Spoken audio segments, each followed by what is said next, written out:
검찰이 이 사건을 공수처로 전격 이첩을 했지 않습니까? 그동안 이제 검찰 특수본이 이제 김영현, 박한수, 여인영 잇따라 구속하고 대통령 체포영장 청구에 대비해 범죄 사실 구성까지 들어갔습니다. 그런데 이걸 놓고 이제 특수본도 이해할 수 없다 이런 좀 논란이 있었어요. 자, 이제 이게 어떻게 해석을 해야 될까요? 근데 이게 전형적인 힘겨루기고 기싸움인데 저는 검찰이 윤석열 대통령을 수사하는 것 자체가 오히려 검찰에도 안 좋다고 생각을 합니다. 왜냐하면 지금 만약에 조기 대선이 진행이 돼서 정권이 뭐 교체되는 일이 만약에 발생한다면 검찰에 대해서는 대대적인 수술이 아마 불가피할 것인데 바람이 불기도 전에 먼저 눕는 이런 모습을 검찰이 보이는 게 오히려 그렇다면 그동안 검찰이 더 편향적으로 수사를 해왔음을 자인하는 것이 아닌가라는 부분에서는 저는 상당히 실망이 있고요. 저는 심우정 검찰총장이 직접 이천 결정했다는 것은 상당히 정무적으로 전 잘 판단했다고 생각을 해요. 그러니까 윤 대통령에 대한 고위공직자에 대한 수사는 공수처가 하는 것이 맞고 그러려고 만든 게 공수처였습니다. 뭐 공수처가 좋고 나쁘고를 떠나서 법적으로 정해지는 대로 해야 되는 것이다. 그리고 저는 지금 뭐 이미 공수처와 경찰이 공동수사본부 공동조사본부죠. 공조본을 만든 상황에서 윤 대통령이 뭐 검찰에 출석하냐 공조본에 출석하냐 이거 갖고 이걸 수싸움을 하는 것 자체도 너무나 사실은 보기 안 좋은 모습이기 때문에 공수처로 딱 일어나 하고 대통령은 공수처에 출석해라 이런 말씀을 좀 드리고 싶고요.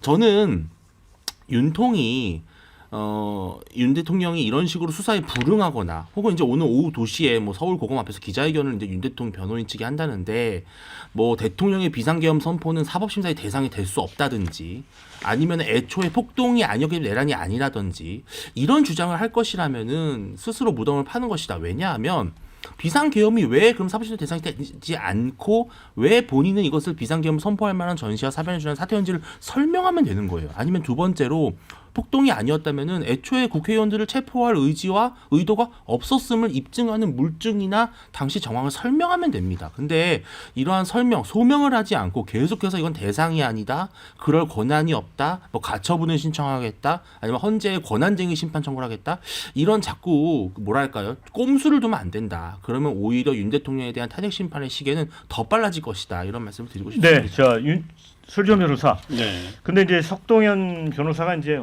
오랜 검찰 생활도 같이 했고 이제 친구인데 윤 대통령하고 그 동안에는 이제 수사기관 사이의 경쟁이 어지러울 정도다라고 해서 마치 그것 때문에 이제 출석에 응하지 않은 것처럼 했거든요. 오늘 출석하겠다는 입장을 밝힐까요? 아니면 유주린 대표처럼 사법심사 대상이 아니다라고 할까요? 그러니까 실체적인 그 범죄 사건의 실체적인 내용이라든지 법리적인 주장은 수사기관이나 재판 가서 하시면 됩니다. 근데 오늘 뭐 쓸데없이 고검 앞에서 어떤 그런 부분들을 얘기한다고 하면 아까 윤재진 대표님 말대로 역풍이 불 거고요. 오늘 저는 이 수사기관이 정리된 데에 따라서 어떤 앞으로의 어떤 진행 상황에 대해서 정도만 얘기를 하는 것이 맞지 뭐 그런 내용 해봐야 그 얘기 뭐 다 들어줘요. 수사기관 가도 몇 시간이고 들어주니까 그때 가서 얘기하시면 되지 않을까 싶습니다.